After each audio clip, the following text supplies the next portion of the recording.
Thank you. Our interview this morning is with Charles Donald Pruett. Charles was born in Fort Worth, Texas in August of 1935.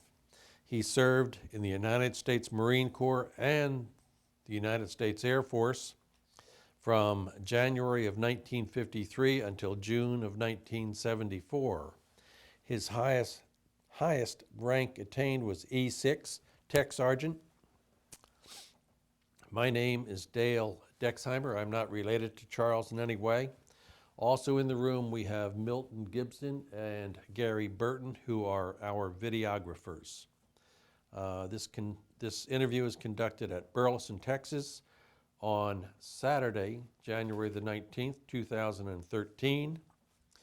Interview is conducted for the Veterans History Project at the Library of Congress and also Operation Remember, City of Burleson, Texas. And with that introduction, Charles, you can tell us about your time in the U.S. military. Well, my time in the U.S.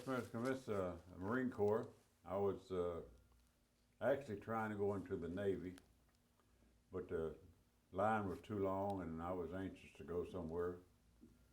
And so just so happened the Marine recruiter was standing outside the door and telling me what kind of a good deal he had in Hawaii. And so I went in the Marine Corps. Spent 14 weeks at boot camp in San Diego, California. From there I went to 4 weeks at individual combat training at Camp Pendleton. From there I went to Airman Preparatory School in Jacksonville, Florida for 8 weeks. After the 8 weeks I entered the Aircraft Electrician School at Jacksonville, Florida. Left there, went to Cherry Point, North Carolina. Left there, I went to Japan, Iwakuni, Japan. Spent 30 days in Korea, moving the 1st Marine Air Wing from K3 Korea to Iwakuni, Japan. Then I came back in El Toro, California. I was discharged in '74. I came back home, got my glorious job at General Dynamics. And then things started playing out there, so I went back in the Air Force in April of '57. From there, they sent me to Bergstrom Air Force Base, Texas, in Austin. I asked them at Dallas I wanted to go through a refresher course, which they had at that time for prior service people. Because the terminology is different. They said I didn't need that. And so I went to Bergstrom. There I showed up down there, no uniforms. All I had was a set of orders. And running around there for like a chicken with a head cut off. I knew no terminology. I mean, they didn't have no bulkheads in the Air Force and things like this. First time through the pay line at Bergstrom, they scolded me for not saluting the pay officer. Well, Marine Corps, you don't salute with your hat off. And so I had a hat off. And so anyway, I had to explain that to them. And each time something would come up, I'd have to explain to them. I was going out the main gate. AP pulled me over where I'd done something. And he wanted to chew me out. Want to know how long I'd been in the Air Force. I told him I've been there about a week. And there I was with 3 straps on my shoulder because I came straight across. And he couldn't understand that. How come I got 3 straps in less than a week? But so it was kind of confusing. But anyway, they closed Bergstrom. They sent me to Fairchild Air Force Base, Spokane, Washington. I had met my wife at Austin. She was down there living with her brother-in-law, who was also in the Air Force, and when they sent him back to Spokane also, and so she followed me, I guess. Anyway, we were married in Spokane, and then later on we got stationed in Italy for the Jupiter missile. Spent 2.5 years in Italy. roaming all over it. Came back, was stationed at Edwards Air Force Base, California. Spent a couple years there, and went back to McCord Air Force Base. I was in the reserves at that time. Washington. Left McCord. That's when I went to Burleson. And I came back. No, I wasn't.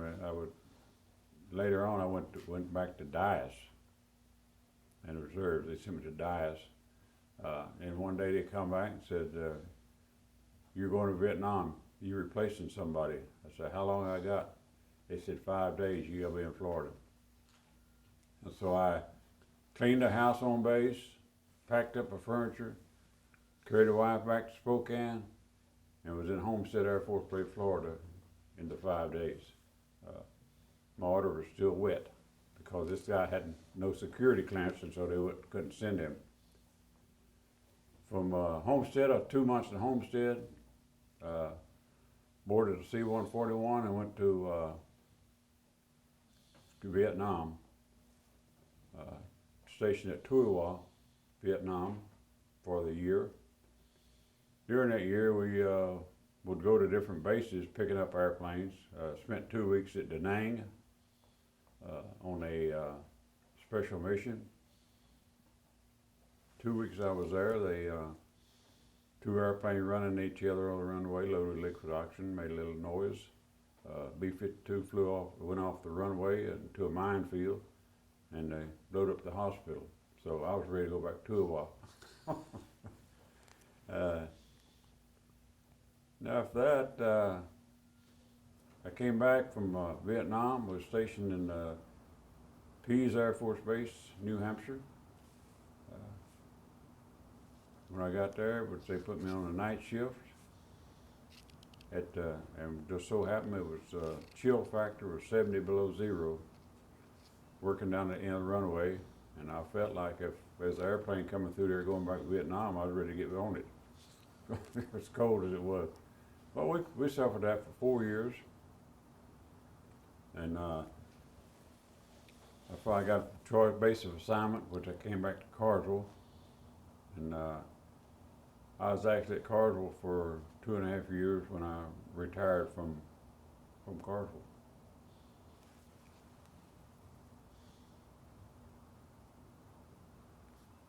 And that's about the height of my excitement. Those 2 airplanes running into each other with the oxygen, that was the high point, huh? That was the high point.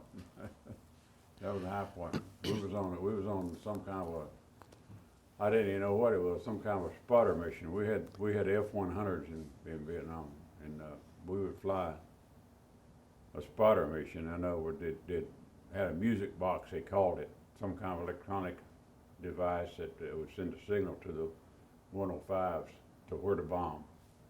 Exactly what it was, but that not being in electronics, I didn't know that much about it, just what I heard them say.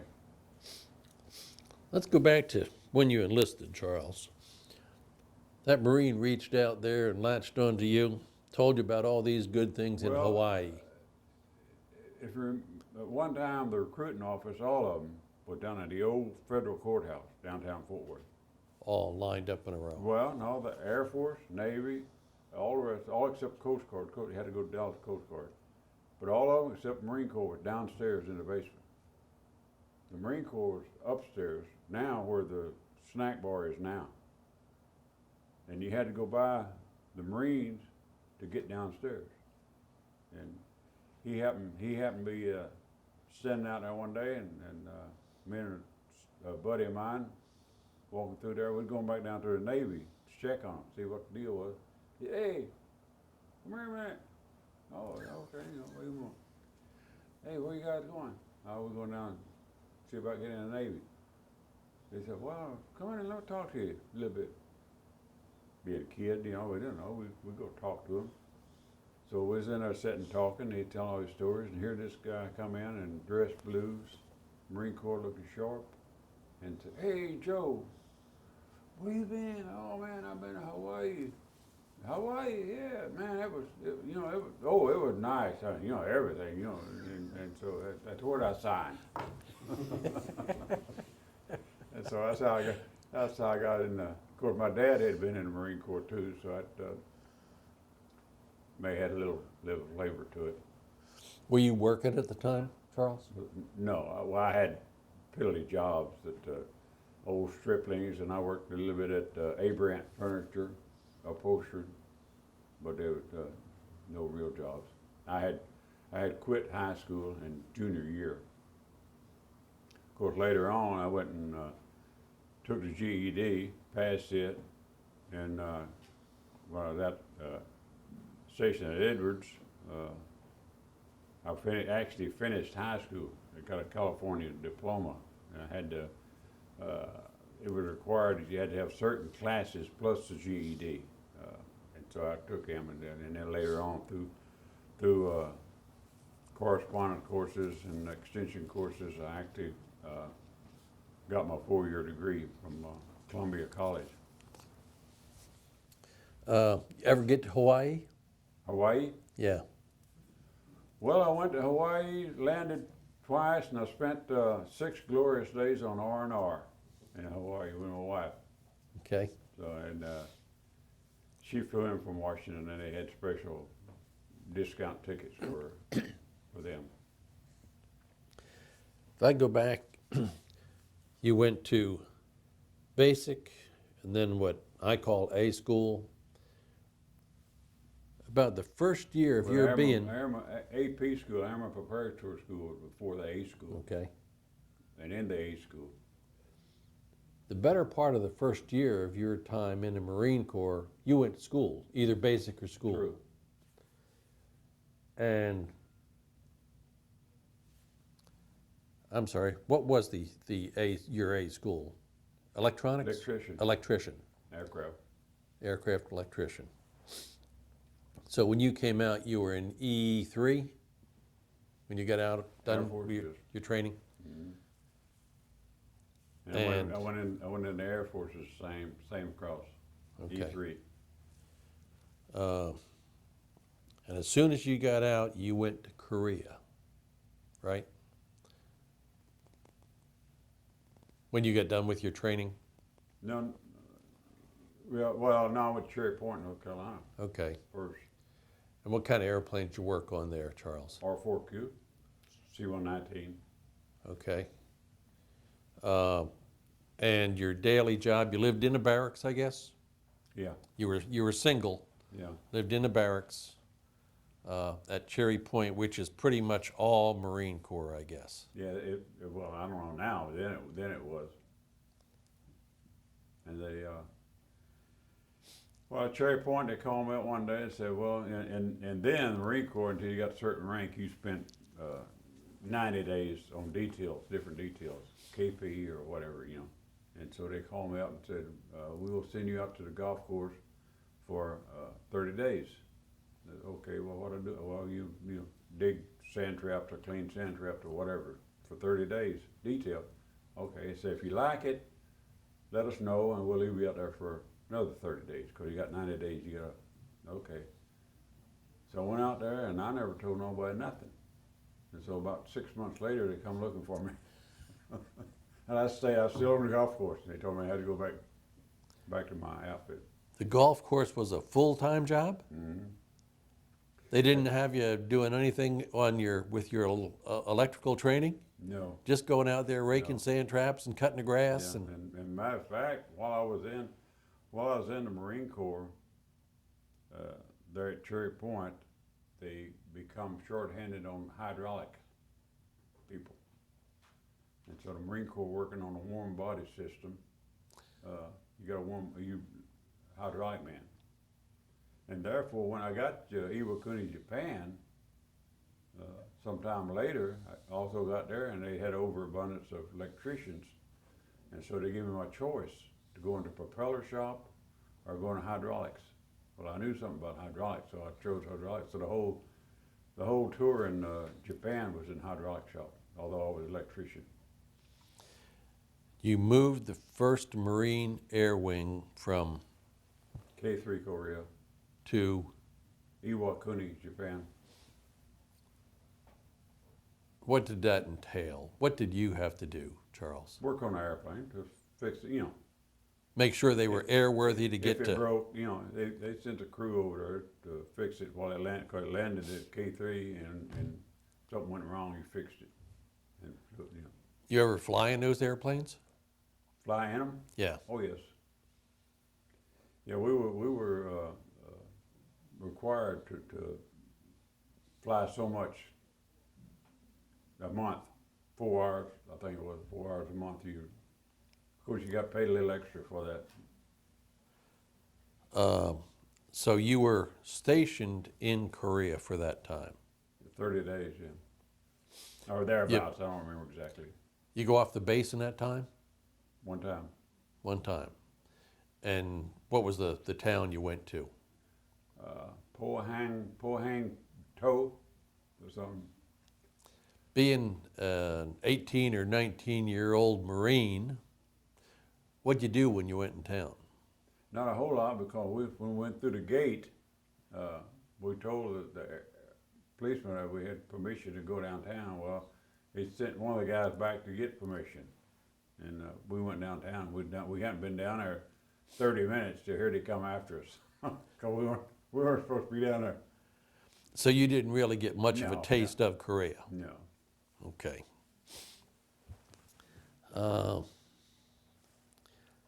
Somewhere, let's see, you went to Italy. You bounced around, you went to El Toro, Jacksonville, El Toro, Bergstrom, up to Washington, and then in Italy worked on Jupiter missiles? Jupiter missile. What'd you do there? Electrician, hydraulics? I was still an electrician, but they call it fuel specialist. I took care of the fuel trailer. Tell us a little bit about a Jupiter missile, Charles. Well, a Jupiter missile was built by Chrysler, and we had 15 of them in southern Italy, scattered three on 5 different sites, and of course we had the warhead. It's an intermediate range missile. It wasn't intercontinental, intermediate range. So that's 1,000, 1,500 miles? 1,500 miles, 15? I think, Okay. with their estimate. And anyway, we had to teaching the Italian Air Force the Jupiter missiles. Actually, was our job was teaching them. We spent before we went to Italy. I spent 2 different times at Huntsville, Alabama, on the Jupiter missile. That's where it started off at. And we actually taught or tried to teach the Italians the Jupiter missile. Tried. And before we left there, they of course they did away with the Jupiter missile and come through there and cut them up with cutting torches and took the warhead off for us. Were you ever in on the launch of one of those missiles? No. Trained to do it. You were trained to train others to do it, but never saw one actually no, fired. They sent him back to Huntsville and Cape Canaveral. See, but I never did that. Warheads, nuclear? Nuclear, yes. And since you were in Italy, I guess the targets were all Russia at that time. Probably, of course, we didn't know, and we had to maintain those sites, and we'd of course we had the training missile that would fuel it and oxygen and everything. Were they in a silo or were they above No, ground? above ground. Okay. And you launched them off a rail or a tower or something? No, it was on a pad. Okay.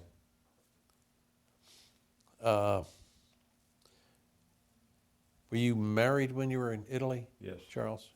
Wife go with you? Yes. I know you've got several kids. You have kids when you went there? Well, we had one before we went, and we had one of our kids was born in Italy. Another one was born in Wheelers Air Force Base, Africa, where the wife we didn't have a hospital in where we was at in Italy. We had dispensary, infirmary. Okay. And so all the women, babies, they were sending them to Germany, then they changed on later on and sent them to Wheelis Air Force Base in Libya. So she had to have a little bit of notice that she was going to have this baby before. I mean, they had to put her on an airplane and send her across the Mediterranean? Yeah, they guess. That's why the one was born in Italy, because they lost their notchstick. and some people in Italy, you know, some of them had prepared to have their children in Italy. And those people that chose that, they, of course, were provided with an interpreter, and you know, and They had them in everything set up. But ours was just kind of a wham type thing, and I remember going upstairs. We carried her upstairs. Somebody on her one leg, somebody on another leg, somebody on her shoulder, and carried her up a flight of stairs into the delivery room. What would be the delivery room? in of course, an I went in- Italian hospital. Italian hospital, Yeah. yeah, right downtown Toronto. And I went in first. Of course, there's a midwife between me and the door that I couldn't get out. And so all I got to do was push, you know, on the wife. So You were in Italy for how long? almost 3 years. Almost 3 years. You live on the base? No, we live down. You had a housing allowance, and that you were allowed to live off the base. Yes. What do you think about the Italian people? I mean, you must have had some relationship with them, I guess, if you lived off the base. Yeah. Well, you know, it enjoyable. We enjoyed them. Learned quite a bit from them. And we probably had the nicest house in town, as far as that, you know, or at least was one of the nicer ones. You speak any Italian? Me? Yeah. No. Did you then at all, or? Very, very little, very little. But, you know, you get an interpreter, because we used an Italian doctor, because it was about, from where we lived to our infirmary, was probably about 20-something miles. And so we actually used an Italian doctor that we paid for ourselves. But he was across the street, and he would come over, but we had to have an interpreter for the kids, you know, mainly. But That 20-mile ride, I hear about Italian drivers. Were they bad? terrible. Between the ox carts and the motorcycles and the cars. But you know, we had no real difficulty. Did you drive an American car, or did Yes. You did, okay. You took whatever you had here in state? Well, I in didn't the take one. I bought one. Bought one a over there. Volkswagen.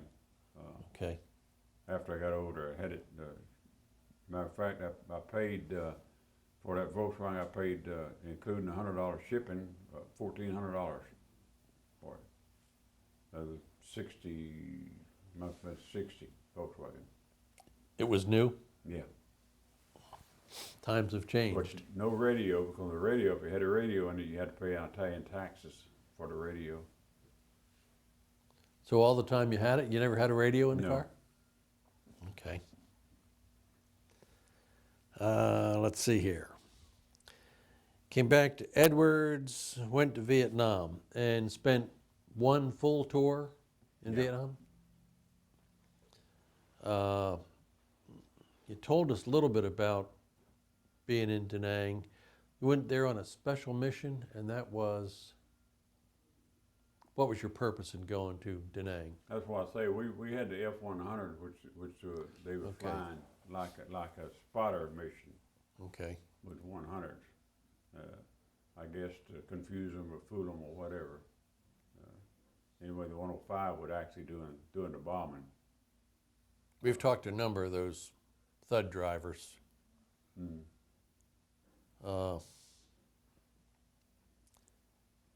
And then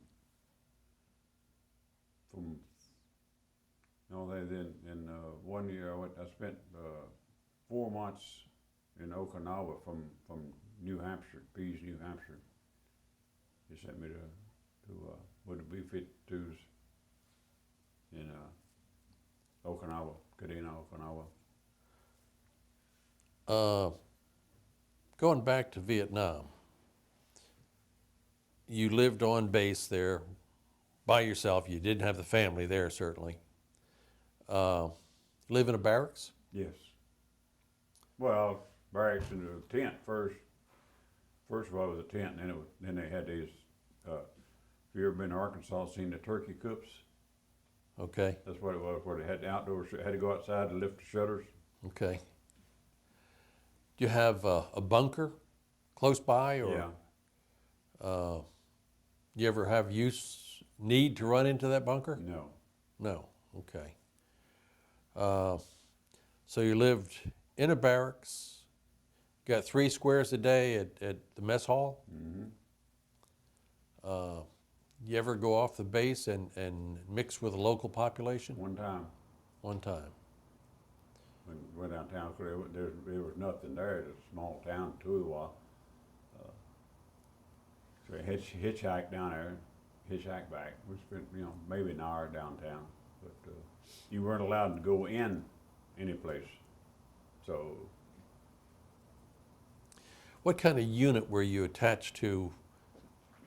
What kind of planes were you servicing when you were there, Charles? in Vietnam, Yes. F-100, All F-100s. You were with an F-100 squadron. mm-hmm. These, 31st Attack Fighter Wing. okay. And they did this secret stuff, sending signals. Well, so yeah, that, but we also had the regular missions. Okay. That was just a special deal that went up on. what years were you in Vietnam? 66, 67. Okay. And you still had F-100s Mm-hmm. at that time. Okay.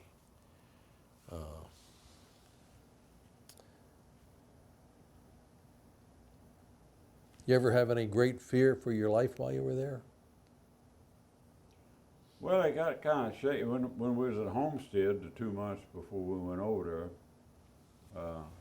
We had one of our F-100s coming for a landing. The only thing is, there was one on the runway already, so he set it down on top of him. Then about a week before we left, our squadron commander, Colonel Cabrera, was taking his family home, and he was killed in a car wreck. And so, you go to thinking, look, this squadron having, I'm going to Vietnam with it. It gives you some second thoughts. But the real fear, no. You never Except had. for Da Nang. When I was at Da Nang, it kind of got. Do you have rocket attacks or No. anything at Tuiwa? You didn't. No. What And, at? and Air Force was on the beach, part Okay. of the Army. The 101st was inland. Now them guys, they'd catch a few things, but we never had a whole lot happening. Not until after I left her. And after I left her, I understand they had a few. What kind of shift work did you do? Were you you worked just a normal 8 or 10 hour daytime shift? Well, you either worked 8 hours or sometimes 12 hours, depending on how many people you had. And you get 8-hour shift, you get 1 day a week off, and the 12-hour shift you got every 6th day off because you worked 12 hours. But there wasn't nothing to do when you was off, so you might as well be working. I would imagine they have softball, some recreation activity. Yeah, for you. whatever you made on your own, and of course they would have they'd have different USO shows come through there once in a while. Smaller ones, none of the Bob Hope type thing, but smaller ones, which was pretty good, pretty interesting. And you got 1 2-week break to go back to Hawaii to meet the wife. No, I got 6 days. 6 days. You have to go out on the flight line and wait to catch a ride, or was that all prearranged? No, it was prearranged. They flew us from where we was at Tuiwa. They flew us down to Cameron Bay. In Cameron Bay, we caught a plane to Hawaii. But at least it was all prearranged. You didn't have to. Prearranged, yeah. Okay.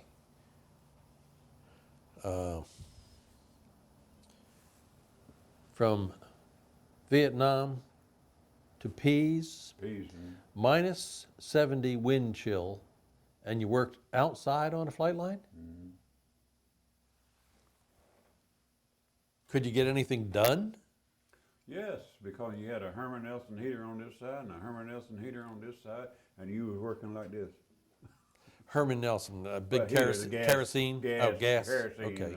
Heater that blowed both ways. Okay. So you could at least keep So your you, hands. You right in the area, but you could only stay out there.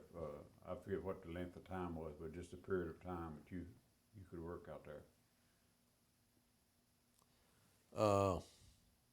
Was that B-52s? B-52s and KC-135s. Okay, so you had the bombers and the tankers. Mm-hmm. Okay.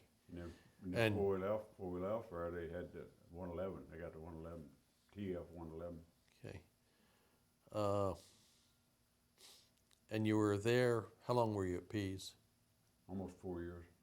So you had the family then, I guess. Mm-hmm. Everybody. They were there, yes. Okay. And then came back, retired at Carswell. Have you taken that electronic or electrical training or the hydraulic training? Did you do something with that after you got out of the service? No. What'd you do when you got out, Charles? When I retired, well, first I went when I got out, well, was up in Washington. We stayed here a year. I went to school, and then we went to Spokane, Washington, where the wife was from, and we stayed up there a year, 2 years, and then job market went to pot, and so then I came back down here and went to work. I ended up going back to General Dynamics. How long did you work out at GD? 15 years. Was that long enough to retire out Yeah, there? yeah. Okay. Well, no appreciable money, but But you did at least use all that time you spent in the Air Force. You could use some of those skills when you went to GD. yes, I was. You knew what was going on. Yeah, I worked. Okay. There any people that you remember specifically? Guys that maybe had an influence on you? Basic or somewhere along the line, some E8 sergeant or some captain, major, colonel that had some particular effect on you? I don't know if it had any effect on it. I remember a few of them. I don't necessarily remember their names. But you try to get a buddy here and a buddy there.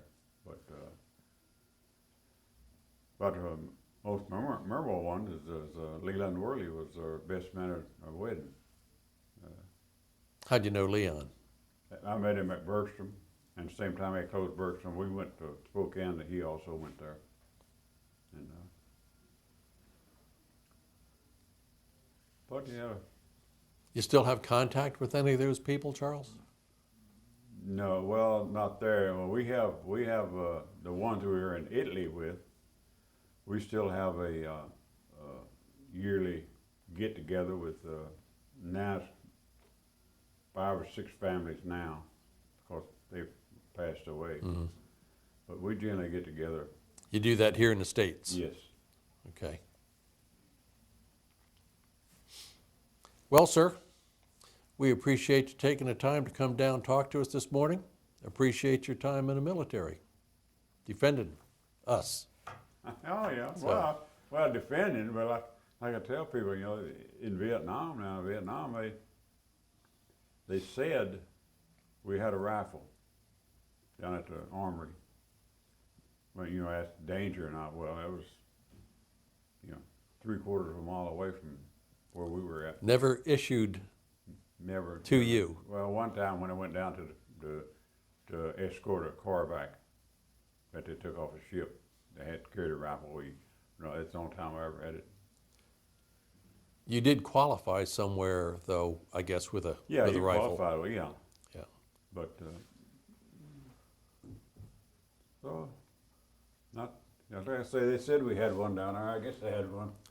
But, you know, the Air Force and rifles, you know, they don't want you playing John Wayne in the barracks, so.